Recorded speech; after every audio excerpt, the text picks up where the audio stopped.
15 नवंबर के एपिसोड की शुरुआत बिल्कुल अनपेक्षित तनाव से होती है, जहां पूरा चौहान हाउस एक ऐसी घटना के बीच घिर जाता है जिसकी कल्पना किसी ने नहीं की थी। घर के आंगन में अभी अभी सुबह की पूजा खत्म हुई है, लेकिन वातावरण में अजीब सी बेचैनी तैर रही है। अनु, जो अपनी रोज की तरह पूजा की थाली समेट रही थी, अचानक महसूस करती है कि आज कुछ ठीक नहीं है।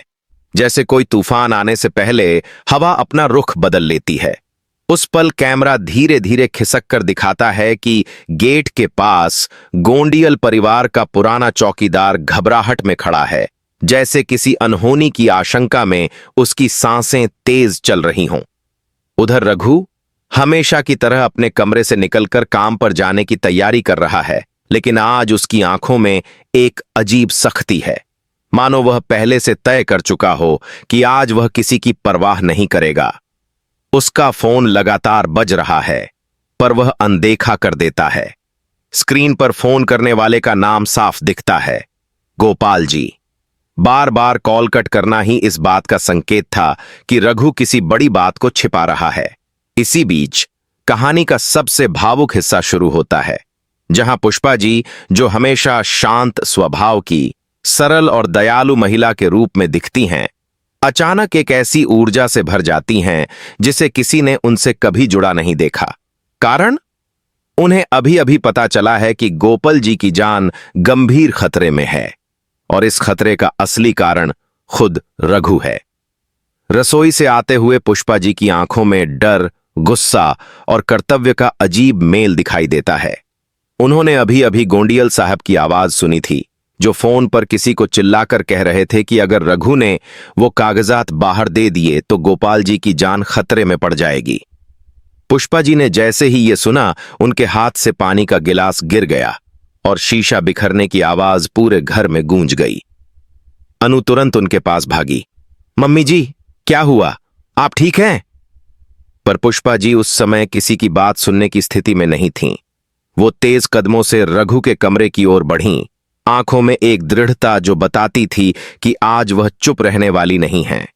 रघु कमरे में फाइलें बैग में डाल रहा था, तभी पीछे से पुष्पा जी की आवाज गूंजी। रघु, आज तू कहीं नहीं जाएगा। पहले मुझे बताएगा कि गोपाल जी की जान को तूने कैसे खतरे में डाला है। रघु चौंका।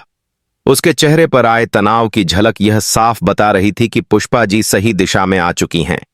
लेकिन रघु, जो हमेशा चालाकी से बात पलट देता है, आज भी वैसा ही करता है।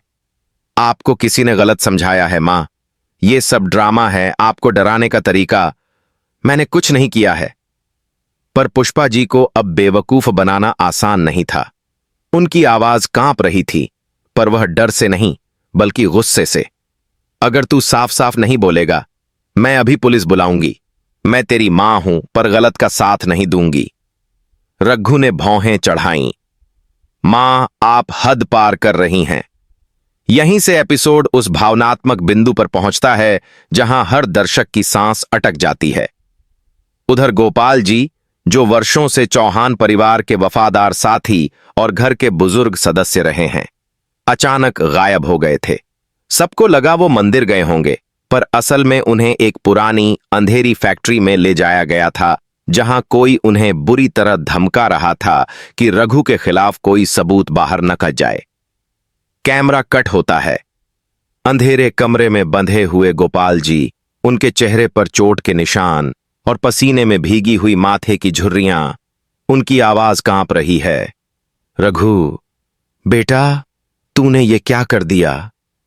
यह दृश्य अपने आप में दिल दहला देने वाला है। इस बीच चौहान हाउस में स्थिति और भड़क चुकी है। पुष्पा जी ने रघु का कॉल लॉग देख लिया।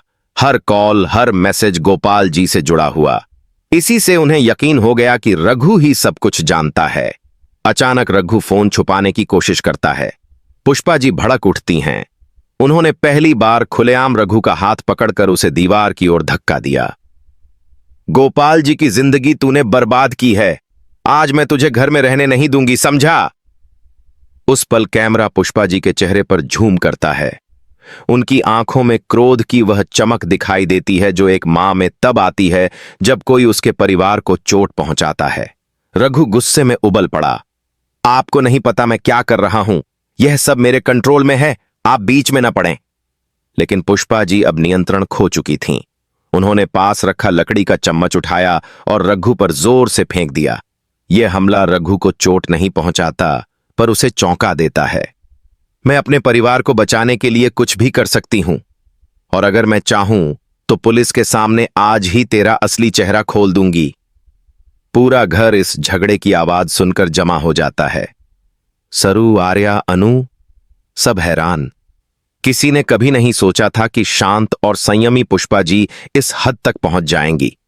और फिर वह क्षण आता है जहां पुष्पा जी उस फोन को उठाकर दीवार पर दे मारती हैं। रघु का चेहरा उतर जाता है। वह फोन उसके लिए एक हथियार था, उसका नियंत्रण, उसका राज, उसका अस्त्र। अब उसका खेल खत्म हो चुका था। उधर फैक्ट्री में गोपाल जी की हालत और बिगड़ रही है। उस अंधेरे कमरे में सिर्फ एक बल्ब टिमटिमा रहा है। वे कमजोर आवाज में कहते हैं, रघु, तेरे बाप की कसम, मुझे बचा ले। इसी समय एपिसोड का सबसे बड़ा मोड़ आता है। पुष्पा जी को किसी अनजान नंबर से लोकेशन मिलती है, जिसे देखकर उनकी सांसें थम जाती हैं। वह बिना कुछ सोचे घर से बाहर निकल पड़ती हैं। आर्या और अनु पीछे पीछे दौड़ती हैं। रघु चिल्लाता है, मां, रुकिए। पर इस बार उसकी आवाज में डर था। फिर एक लंबा, चुप्पी भरा, तनाव से भरा सीन आता है।